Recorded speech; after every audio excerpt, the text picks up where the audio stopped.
আমাদের বাঙালিদের ১২ মাসে ১৩ পার্বণ। আর এই ১৩ পার্বণ বাঙালি মিষ্টি ছাড়া প্রায় অসম্পূর্ণ। সামনেই আসছে অক্ষয় তৃতীয়া, আর তাই আজ আমি আপনাদের জন্য নিয়ে এসেছি সকল প্রকার টিপস অ্যান্ড ট্রিক সহ একদম দোকানের মতন পারফেক্ট মতিচুর লাড্ডুর রেসিপি, যেটি আপনারা তৈরি করে নিতে পারবেন সিম্পল কিছু উপকরণে। তো তাহলে আমাদের আজকের এই মতিচুর লাড্ডু তৈরি করতে আমাদের কি কি লাগছে সেটা দেখে নিই। আর আমি প্রিয়াঙ্কা আপনাদের সকলকে আমার চ্যানেল ডিলিশিয়াস রেসিপি বাংলাতে স্বাগত জানাই। তো তাহলে আমাদের আজকের রেসিপি মতিচুর লাড্ডু তৈরি করতে সবার প্রথমে একটা বড় বোলের মধ্যে একটা স্টেনার রেখে আমি এর মধ্যে নিয়ে নিচ্ছি ১৫০ গ্রাম পরিমাণে বেসন।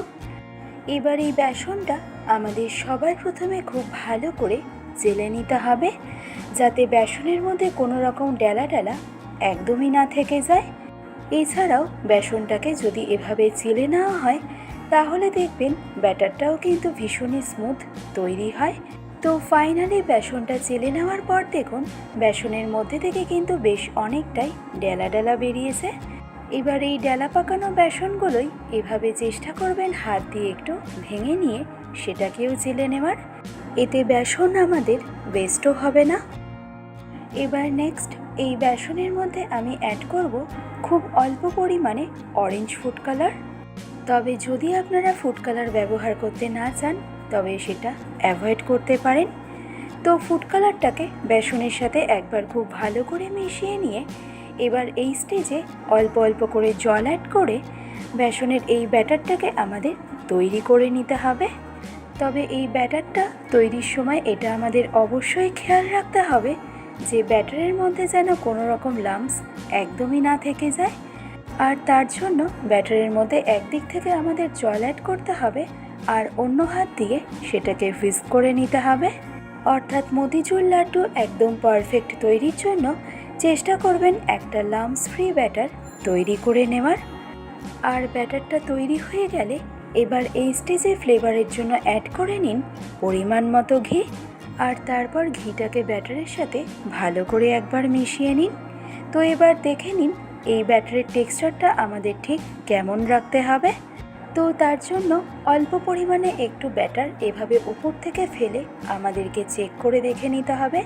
যদি দেখা যায় ব্যাটারটা কিছুক্ষণ স্টে করে তারপরে মিলিয়ে যাচ্ছে, এছাড়াও ব্যাটারটা যদি দেখা যায় চামচের মধ্যে এভাবে কোট করে আছে, তাহলে বুঝতে হবে ব্যাটারের টেক্সচার একদম ঠিক আছে।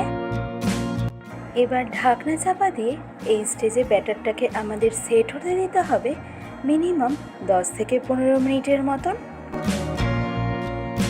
এবার নেক্সট আমি এখানে একটা বড় সাইজের এরকম প্লাস্টিকের বাটি নিয়ে নিয়েছি। আর এই রকম বাটি সকলের বাড়িতেই কম বেশি অ্যাভেলেবেল। তো এবার এই বাটিটাকে এভাবে উল্টো করে ধরে একটা সেফটি পিনের সাহায্যে বাটির চারপাশটাকে এরকম ছোট ছোট করে ছিদ্র করে নেব। আর ভালো হয় ছিদ্র করার সময় যদি এই সেফটি পিনটাকে একটু গরম করে নেওয়া হয়, তাহলে এই ছিদ্রগুলো কিন্তু খুবই তাড়াতাড়ি করে নেওয়া যায়। আর খেয়াল রাখবেন ছিদ্রগুলো যেন অবশ্যই এরকম একটু ছোট মাপেরই হয়। তো দেখুন বাটির পুরো নিচটাতে কিন্তু ছিদ্র করে নেওয়া আমার একদম কমপ্লিট। আর অন্যদিকে এতক্ষণে অর্থাৎ 10 থেকে 15 মিনিট পর মতিচুর লাড্ডুর জন্য প্রয়োজনীয় ব্যাটারটাও কিন্তু আমাদের সেট হয়ে গেছে। এবার এই ব্যাটারটাকে আমাদের আবারও একবার ভালো করে হুইস্ক করে নিতে হবে। এবার মতিচুর লাড্ডুর মতিগুলোকে ফ্রাই করার জন্য কড়াইতে দিয়ে দিয়েছি পর্যাপ্ত পরিমাণে রিফাইন্ড অয়েল। তো এখানে তেলের টেম্পারেচারটা কিন্তু ভীষণভাবেই গুরুত্বপূর্ণ।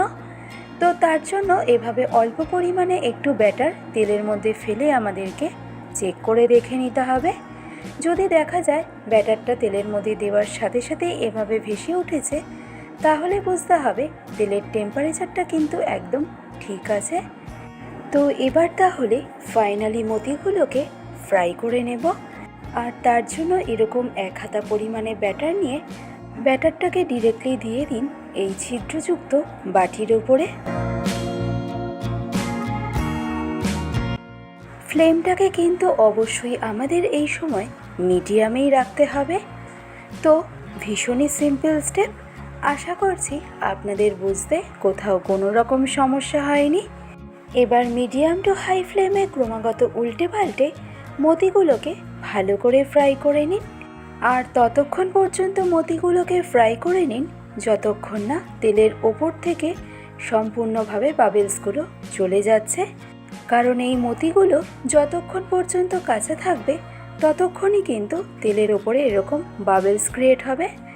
আর যখনই দেখবেন তেলের ওপরের থেকে বাবেলস সম্পূর্ণভাবে চলে যাবে তখনই বুঝতে হবে মতিগুলো ফ্রাই করে নেওয়া কিন্তু আমাদের একদম কমপ্লিট। এবার এই স্টেজে মতিগুলোকে ডিরেক্টলি তুলে নিন একটা ছাঁকনির মধ্যে।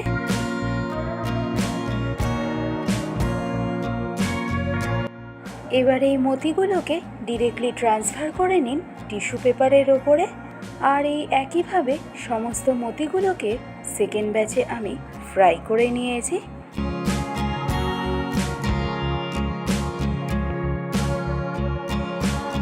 এবার একটা ফ্রাইং প্যানের মধ্যে আমি অ্যাড করব প্রায় 2 থেকে 3 টেবিল চামচ পরিমাণে মেলন সিডস অথবা চালমগজ।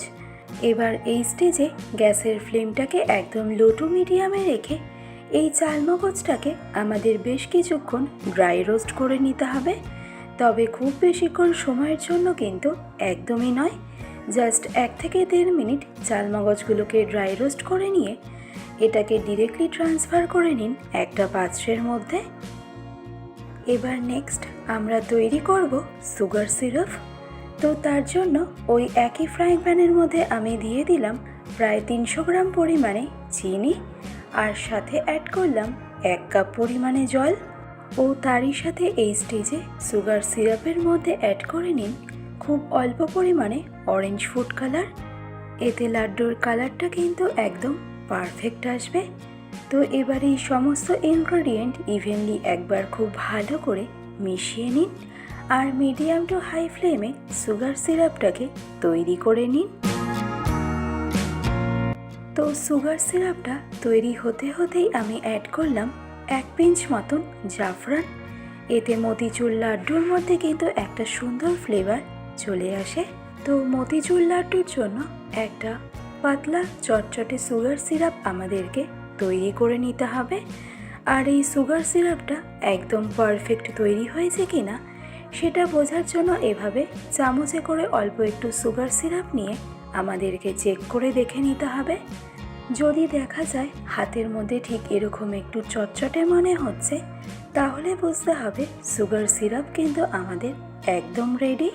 তো এবার এই সুগার সিরাপটা ফাইনালি আমাদের তৈরি হয়ে গেলে এবার এই স্টেজে এসে আগে থেকে তৈরি করে রাখা মতিগুলোকে দিয়ে দিন ও তারই সাথে ফ্লেভারের জন্য অ্যাড করে নিন 3 থেকে 4টের মতন ফাটিয়ে নেওয়া রেগুলার এলাচ।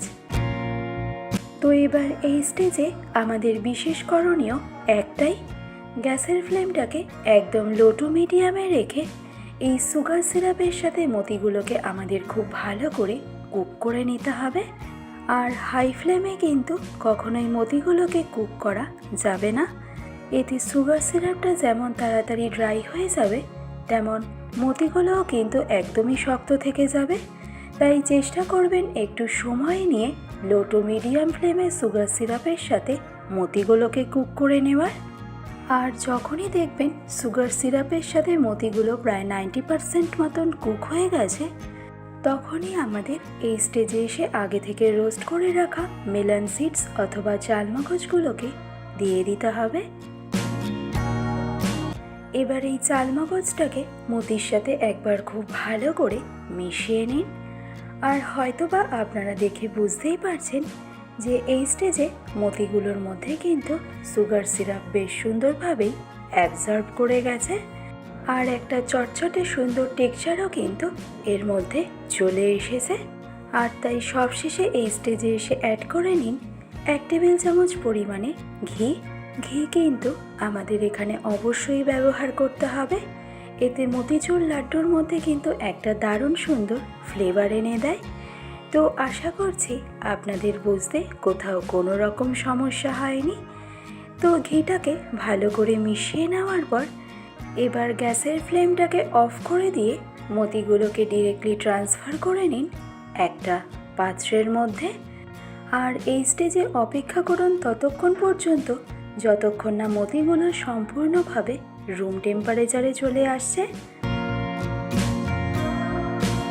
তো মতিগুলো ফাইনালি রুম টেম্পারেচারে চলে এলে এবার হাতের মধ্যে একটু ঘি মাখিয়ে নিয়ে একে একে এবার মতিগুলোকে আমাদের লাড্ডুর শেপে গড়ে নিতে হবে। তবে লাড্ডুর সাইজটা কিন্তু অবশ্যই নির্ভর করছে আপনাদের নিজস্বতার ওপরে। ছোট বড় বা মাঝারি যে যেরকম সাইজের লাড্ডু পছন্দ করেন সেই অনুযায়ী গড়ে নেবেন। যেমন আমি এখানে প্রত্যেকটা লাড্ডু একটু মিডিয়াম সাইজেই গড়ে নেব। তো আশা করছি এতক্ষণ পর্যন্ত রেসিপিটি বুঝতে আপনাদের কোথাও কোনো রকম সমস্যা হয়নি। ভালো লাগলে রেসিপিটি অবশ্যই এইভাবে একবার ট্রাই করে দেখার অনুরোধ রইল। আর আরও একটা বিষয় আপনাদেরকে খেয়াল রাখতে হবে, যখন আপনারা এই মতিগুলোকে এরকম লাড্ডুর শেপ দিয়ে নেবেন তখন যেন মতিগুলো অবশ্যই একটু ঈষৎ উষ্ণ গরম থাকে, কারণ একবারে যদি মতিগুলো ঠান্ডা হয়ে যায় তাহলে কিন্তু লাড্ডুর পারফেক্ট শেপটা আপনারা দিয়ে নিতে পারবেন না।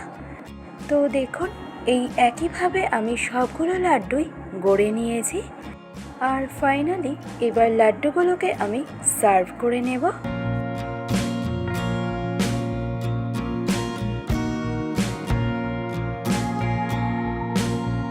তো আমার আজকের এই সম্পূর্ণ রেসিপিটি আপনাদের কেমন লাগলো সেটা আমাকে অবশ্যই জানাবেন।